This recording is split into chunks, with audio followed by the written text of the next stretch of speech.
सरपंच आहे दिंडोरीचा, तिथे ती शाळा खाजगी दिली चालवायला आणि त्याच्या उद्घाटनाला गौतमी पाटलाला आणलं होतं. लाज घातली सरकारने, लाज. शाळेच्या उद्घाटनाला गौतमी पाटील म्हणल्यावर आता राहिलं काय मला काय कळत नाही, कसं काय काय म्हणजे यांची इच्छा काय तेच कळत नाही. पण एक आहे, मला ह्या लोकांचा राग येत नाही, कारण ते तसेच आहे. मग आता याला पर्याय काय? याला एकच पर्याय आहे, आपली आपण करा, सोडवणूक. ज्ञानेश्वर महाराजांनी आम्हाला वाक्य दिलं, आपल्या गावाने आपल्या ग्रामपंचायतीने आपली सोडवणूक करा, पुढाऱ्याच्या आमदार खासदाराच्या भरोशावर न राहता आपलं आपलं सोडवा. त्यांनी जे दिलं ते घ्या, पण तेच आपलं चांगलं करते याच्यावर अवलंबून बसायचं नाही. त्यांना त्यांचे अनेक कामं आहे ना, किती कामं आहे त्यांना, त्यांच्या डोक्याच्या वरून जाते ते कामं. मग ते तुमच्या गावात येऊन करते ना असं काही नाही. हे बघा, तुम्हाला 12,000 संडासला दिले, मग 12,000 संडास होत नाही का? होतो. पण 12,000 घेऊन तुम्ही बाहेर जात असन तर आमदार साहेब येऊन का हाताला धरून बसीन का त्याला? भाऊ इथं बस, 12,000 दिले, खेळ संपला. म्हणजे त्यांनी नक्की काय विकास करायचा याचे काही ठरलेले गणित आहे. त्यांनी रोड करावं, पुलं करावं, मोठाले कॉलेज काढावं, हा त्यांचा विषय. कारखाने गावातलं येऊन कसं करतील ते? काय करणार? करणार नाही.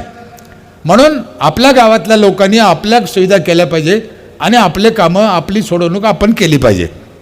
आणखीन काय सुविधा आहे माझ्या इथे? अजून लोक का पैसे भरतात? सगळ्यात एक बिन पैशाची योजना काढलेली आहे आम्ही, जिला पैसे लागत नाही. जी बाई 1 एप्रिलला पहिली पावती फाडीन तिच्या हातानं 15 ऑगस्टचं झेंडावंदन करतो आम्ही. त्याच्यामुळं महिला मार्च महिन्यातच पैसे घेऊन पळाते ग्रामपंचायतमध्ये. मग पहिली पावती फाडली, दुसरी पावती फाटली तर 26 जानेवारी, तिसरी पावती फाटली 1 मे, चौथी पावती फाटली 17 सप्टेंबर. महिलाच्या हाताने झेंडावंदन करतो. तिला एक साडी चोळी घ्यायची, तिच्या हाताने पूजा करून झेंडावंदन करायचं. काय प्रॉब्लेम आहे त्याला? आपल्या गावातल्या महिलांनी झेंडावंदन केलं, सरपंचाला आनंद व्हायला पाहिजे. यानेच माकडांनी दोरी वाढा असं काही लिहिलं आहे का? काही काय करत नाही त्याच्या वाचून काय काय? अहो, जे साखरेनं मरते त्याला 20 कशाला द्यायचं? आपलं काम काढून घ्या ना. आणि गावातल्या माणसाचे झेंडावंदन झालं त्यांच्या हाताने तर आनंद व्हायला पाहिजे ना. काय त्याच्यात? पण मोठ्या पाण्याचा भुकेला आता सध्या काय वाद चालू आहे पाहिलं नाही का तुम्ही? पूजा कोणाच्या हाताने करायची? काय ते विठ्ठल खरपड पडलं का तिथं? कोणाच्या हाताने करायची? कोण्या एखाद्या महाराजाच्या वारकऱ्याच्या हाताने केली तर काय बिघडतं का? नाही. ह्यो जाईन का त्यो जाईन, त्यो जाईन का ह्यो जाईन. आता तिथं तिसरंच निघालं, दोघांना यायचं नाही म्हणजे. हे सगळे मोठ्यापणाचे नाटक आहे. यायला कुठं पूजाशी घेणं आहे? दशमीला गेस्ट हाऊसला मटण खाते हरामखोर आणि एकादशीला सगळी पूजाला बसते. ते पोटातलं बी बाहेर जात नसेल त्याच्या इतके हलकट आहे. हो ना, कारण ना हे तर कधीच यायला पूजाचं मान नाही द्यायला पाहिजे. हो, कोणत्या बेसवर ते मला कळत काय? त्याचा काय संबंध आहे त्याचा? उद्या मी जरी असलो किंवा तुम्ही असले साहेब, प्रश्न तो नाही आहे. त्यांचा रोल काय तिथं? काय रोल आहे? काहीच नाही ना. एका वारकऱ्याच्या हाताने, हे आपले गीते साहेब नाही का, अशा लोकांच्या हाताने जर केला, हे इथं बसले, अशा लोकांच्या हाताने पंढरपूरची पूजा केली, काय बिघडायचं? काय त्याला काय बिघडायचं? उलट पंढरपूर विठ्ठल खुश होईन. हां, ते हे आंघोळ घालताना बी विठ्ठल असं असं करीत असन तिथं. पण काय करीन? त्याचा इलाज नाही. काय काय करीत असन? आणखी काय सुविधा आहे माझ्या इथे लोकांसाठी? आम्ही एक लोक मृत्यूची नोंद करीत नाही गावोगाव, आणि 2 वर्षाने येते माझ्या बापाचं सर्टिफिकेट द्या. आता कुठून देईन सरपंच? कोर्टातून काढायला 5,000 रुपये लागते. आम्ही ते हेरलं की बाबा यांनी मृत्यूची नोंद केलीच पाहिजे. मग आम्ही काय केलं, जो माणूस अर्ज करीन वडील मेल्याचा, आई मेल्याचा, त्याच्या अंत्यविधीला लागणारं इंधन ग्रामपंचायत फुकट देतं. मग आता त्या इंधनाच्या लालचीनं ते अर्ज करतं. मग अर्ज केला का नोंद होती. इंधन कोणतं देतो आम्ही? लाकडाचं देत नाही, गवऱ्या. आम्ही महिलाकडून गवऱ्या विकत घेतो, गवऱ्याचं इंधन करतो, आणि जे माणूस मेलं त्याच्या अंत्यविधीला गवऱ्या देतो. त्याच्यामुळं लाकूड तोड बी कमी होती, आणि त्या गवऱ्यात रस्ता बी चांगलं येतं, जलतं बी शांततेनं, वाकडं तिकडं होत नाही, इकडं इकडं पडत नाही. तुम्हाला भरोसा नसेल तर तुम्ही मरून पहा, त्या गवऱ्यात इतकं मस्त जळतं ते, इतकं मस्त का त्याचा काय अंदाज नाही गवऱ्या. अशा एक ना अनेक योजना आम्ही केल्यामुळं तिथे ग्रामपंचायतीना लोकाला खूप फायदा झाला, आर्थिक फायदा खूप झाला, म्हणून लोक 5,000 रुपये भरते. माझ्या इथे यावर्षी 1.5 लाख नारळ निघाले, 1.5 लाख रस्त्याला. 2700 झाडं आहे नारळाचे, 1.5 लाख. आणि विकले नाही, पोराने तोडून खाल्ले. तुम्ही माझ्या गावात कोणाच्या घरी जा, गमिलात खोबरं दिसेल तुम्हाला. ग्रामपंचायतचं सरकारच्या पैशाने झाडं लावले, सरकारच्या पैशाने खर्च केला. लई झाडं लावले म्हणून प्रतिभाताईने मला पुरस्कार दिला, पाठीवर हात टाकला, लई चांगलं काम केलं म्हणून. वरून 15 लाखाचा चेक दिला आणि नारळ आमची पोरं खाते. मग एवढ्या सरकारच्या योजना चांगल्या असताना आपण त्याचा फायदा घ्यायला पाहिजे ना. माझ्या स्मशानभूमीत 125 जांभळीची झाडं आहे. इतके जांभळं लागते साहेब, त्याला अख्खं गाव खाऊन जांभळं उरते. महिला आमुष्याच्या दिवशी पण स्मशानभूमीत घुसते, तिला भूत दिसत नाही, जांभळं दिसते. जांभळं ती जांभळाकडेच पाहते घुसते. किती कुंटलानं जांभळं निघते. लावा ना, गावोगाव इतकी जागा आहे साहेब रिकामी, त्या रिकाम्या जागावर भांडणं आहे. मग त्याच्यापेक्षा झाडं लावा ना फळाचे. काय बिघडलं? आम्ही यावर्षी एक प्रयोग केला. आता ज्या लहान गल्ल्या आहे 5 फूट 10 फूट 8 फूट, जिथे मोठाले झाडं लावता येत नाही, तिथे आम्ही वेल लावले. वेल, दोडकं, कारलं, भोपळं आणि त्याचे मंडप केले त्या गल्लीत. त्या बाईनं तिथेच दोडकं तोडायचं आणि खायचं. पाणी किती लागत आणि जागा किती लागत त्याला, फक्त करायचं पंचायतला. 1 नाही 1000 गोष्टी पंचायती करू शकते. सीताफळ आहे, पेरू आहे, लिंबू. आमची 1 एकर जागा रिकामी होती तर आम्ही त्याच्यात शेवगाच लावून टाकला. अख्खं गाव शेवगा खातं. लोकांनी खाल्लं आपल्या, तर त्याचं वाईट वाटायला नाही पाहिजे. काय कारण आहे? शेवटी आता मी जे तुम्हाला सांगितलं, आम्ही एवढं केलं, आम्ही एवढं केलं, आम्ही एवढं केलं, कोणाच्या पैशातून केलं?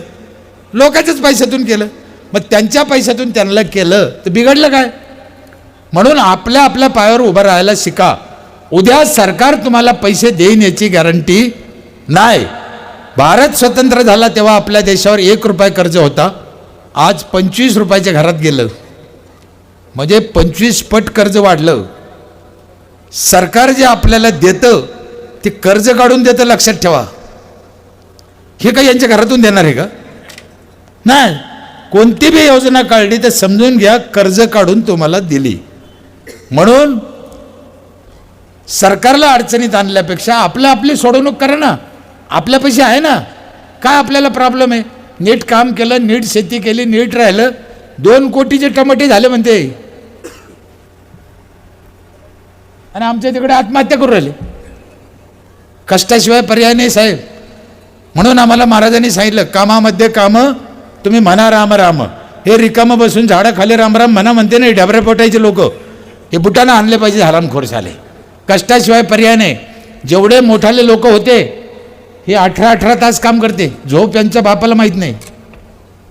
मग पंतप्रधान असो, राष्ट्रपती असो, आमदार असो, खासदार असो, 18-20 तास काम करते. आपल्याला एक बाजू दिसती मोठी झालेली, पण दुसरी आपल्याला 4 घंटे काम करायचं नाही. हे 20-20 तास काम करते. हे कोणाचा फोन आला कोणाचा फोन गेला हे यांच्या डोक्यात राहू जाणे, आपल्या तर अकलीच्या बाहेर येते. म्हणून ते काय होतं, आपल्याला कधी कधी आपण लक्ष दिलं पाहिजे पुढाऱ्याकडं. तुम्हाला एक पुढाऱ्याची गंमत सांगतो. साहेब बसेल, साहेबाला वाईट वाटून देऊ नका. मला एक जणाने विचारलं होतं, पुढारी खरं बोलते का? म्हणलं नाही. मग ते म्हणे पुढारी खोटं बोलते का? म्हणलं नाही. ते म्हणे असं कसं काय दादा, खरं बोलत नाही, खोटं बोलत नाही, मग काय बोलते? म्हणलं ते तोंडाला येईन ते बोलते, तवाच्या तवा. जे परिस्थिती पाहून काय आला हा म्हणायचं, काय काय करते ते ध्यानातच राहत नसेल ते. आपल्याला वाटतं मला हा म्हणला, ते तुला हा नाही म्हणला, हा म्हणायचं म्हणून म्हणला का? ही त्यांच्यावर ओढवलेली परिस्थिती. कारण डीपी जळाली तर आम्ही जर आमदाराला फोन करीत असेल तर आमच्यासारखे मूर्ख आम्ही.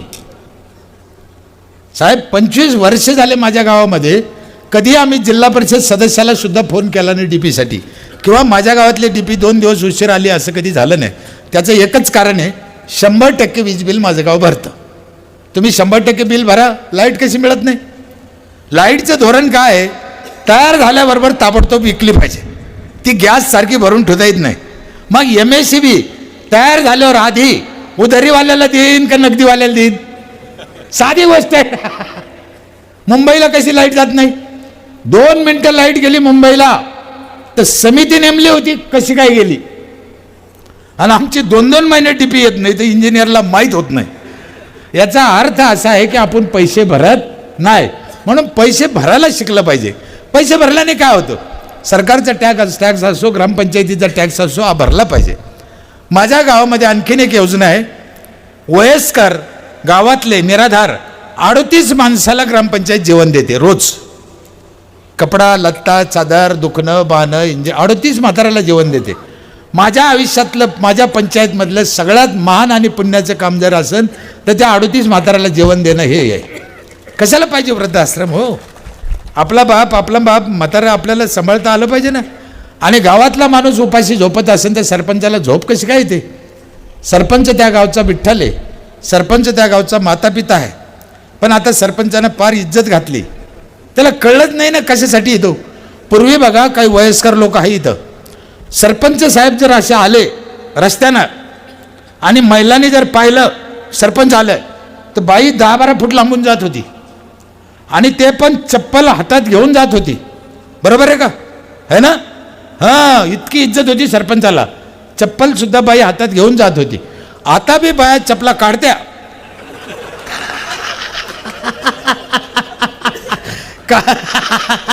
काढीत नाही असं नाही, फक्त कारण बदललं. मग ते कोणा केलं, आम्हीच केलं. म्हणून आम्हाला गेलेली इज्जत परत आणायची. त्यातल्या त्यात त्या निळू फुले भाऊनं सरपंच असं रंगीला, म्हणजे सगळ्यात हरामखोर. पण असं नाही आहे. सरपंचाची खुर्ची ही अतिशय पवित्र खुर्ची आहे. आमदार खासदार मंत्र्यापेक्षा ही श्रेष्ठ खुर्ची. जर त्याला त्या खुर्चीची जाण झाली तर माझे 100% शिवरस्ते केले. 3000 एकर जमीन कोरडवाहू होती, आज 3000 एकर पाण्याखाली आली. 3000 एकर ऊस आहे माझ्या इथे. सेपरेट सबस्टेशन आहे, 24 तास लाईट आहे. सगळ्या रस्त्याला सगळ्या रस्त्याला शिवरस्ते केले. सगळ्या रस्त्याला फळझाडं लावले. आणि सगळ्यात महत्त्वाचं म्हणजे महिला सुखी झाल्या, महिला सुखी झाल्या. म्हणून ग्रामपंचायतीला माझी विनंती आहे की महिलांसाठी काम केलं पाहिजे, शेतकऱ्यासाठी काम केलं पाहिजे. शेतीधंदा खूप चांगला आहे, पण शेती पिकवण्यापेक्षा विकता पण आलं पाहिजे. मला इथं आल्यानंतर या काकाचं पूर्वीचं पाहून ऐकून खरं मनापासून आनंद झाला, खूप आनंद झाला. मी शेतातलं एक उदाहरण सांगतो तुम्हाला, आठवतो. तुमच्या पुणे हायवेला, नगर पुणे हायवेला मी एकदा चाललो होतो. तिथे एक म्हातारा हरभरा घेऊन बसलं होतं, हिरवा हरभरा. मला खाव वाटलं, मी गाडी उभा केली. म्हणलं बाबा जोडी केवढ्याला दिली, द्या 2. म्हाताऱ्यानं मला ओळखलं. अरे तू गरम पाण्यावाला सरपंच आहे. म्हणलं हा बाबा, घे म्हणे 2 जोड्या खाय. पण मी चौकशी केली, हरभरा किती पेरलं, किती झालंय. तर बाबा म्हणे 3 एकर हरभरा पेरलं होतं आणि 51,000ला व्यापाऱ्याला उक्त दिलं. म्हणजे नीट आहे का, हिरवा हरभरा म्हाताऱ्यांना 51,000ला उक्त दिलं, फुलातलंच. म्हणजे घाटे लागले, देऊन टाकलं. अरे बापरे म्हणलं. पण हे सांगताना म्हाताऱ्याचं तोंड जरा उतरलं. म्हणलं बाबा व्यापाऱ्यांना पैसे बुडिले का. नाही म्हणे, अरे 51,000 त्यानं मला आधी नगदी दिले म्हणे. म्हणलं मग नाराज काहून आहे. ते काय झालं म्हणे, त्यानं काय केलं, 11 जानेवारीला 12 जानेवारीला सगळं हरभरा एका दिवसात काढून नेलं म्हणे. आयशर आणले म्हणे 2-3, 70-80 महिला आणल्या, फोटो काढले, व्हिडिओ केलं, जुड्या बांधल्या.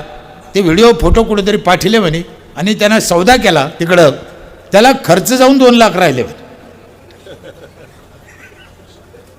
कारण 12 आणि 13 जानेवारीला मुंबईला आणि पुण्याला लय हरभरा लागत होती हिरवं, कारण ते सक्रात होती.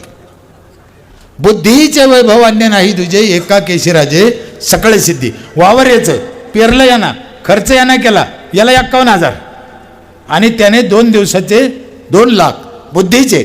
मग व्यापाऱ्याने याला फसवलं नाही, याची बुद्धी याला कामा आली नाही. म्हणून शिकलेल्या पोराने नोकरीच्या मागं नाही लागता आपल्या बापाला शेतकऱ्याला जर मदत केली